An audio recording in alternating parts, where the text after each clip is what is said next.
Fim ɗin da Amir Khan ya daɗe yana mafarkin shiryawa ya faɗi har ƙasa India sakamakon zanga-zangar nuna rashin amincewa da wa'insu 'yan addinin Hindu suka yi. Menene dalilin duk wannan?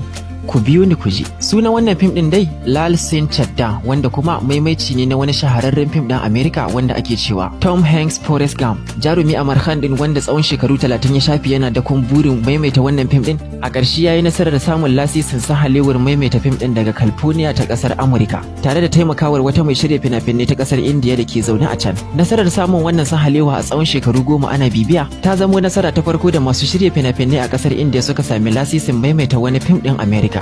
Hakan kuma yasa a take jarumi Amir Khan ya bada umarnin sake rubuta fim din, wayanda aka ƙara shafe wayansu shekaru 10 ana gyare-gyare tare da yi masa gyaran fuska. Lal Singh Chaddha ya zama fim ɗaya tilo wanda aka shawo alwashin kallonsa tun a sanda aka fitar da sanarwar kammala sa. Sai dai kuma annobar corona ta yi sanadin jinkirinsa na tsawon shekaru 2 zuwa 3. Tun a shekarar 2018 aka fara shirya fim din, inda aka zuba masa zunzurutun kuɗi da za su kai kimanin dala miliyan 25, yayin da kuma aka yi ɗaukar fim din a gurare daban-daban har guda 100 a cikin India. Sai dai kash wannan fim din ya zama wa wayansu mabiya addinin Hindu ciwon ido. Sun kullace jarumi Amir Khan din a zuci tun a sanda ya saki shahararren fim din nasa mai suna PK a shekarar 2014, wanda suka yi ikirarin cewa ya ci mutuncin addinin su a cikin fim din. Kuma zamowar fim din a cikin jerin fina-finan da suka yi nasara a ciki da wajen India ya ƙara rura wutar kiyayyar jarumin a cikin zuciyoyin mabiya addinin Hindu. Don haka tun cece-kucen da fim din ya janyo na PK, 'yan addinin Hindu suka shirya wa rusa wannan babban fim din da jarumin yake yi. Sun yi gangamin dakatar da wannan fim din a kafar sada zumunta ta Twitter a salo mafi yaduwa na hashtag,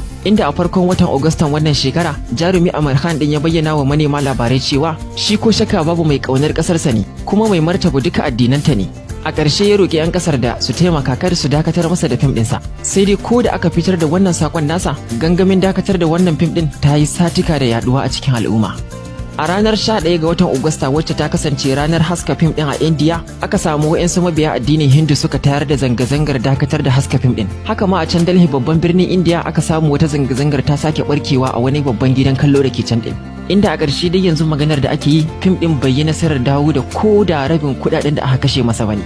To fa masu saurari, kun ji fa abin da ya faru da babban jarumin masana'antar shirya fina-finai ta India wato Bollywood, wato jarumi Amir Khan. Idan wannan bidiyo ya burge ku, ku danna mana like, kuma muna godiya sosai da saurara da kuka yi. Sai kun sake jin mu da kuma wani labarin mai jan hankali.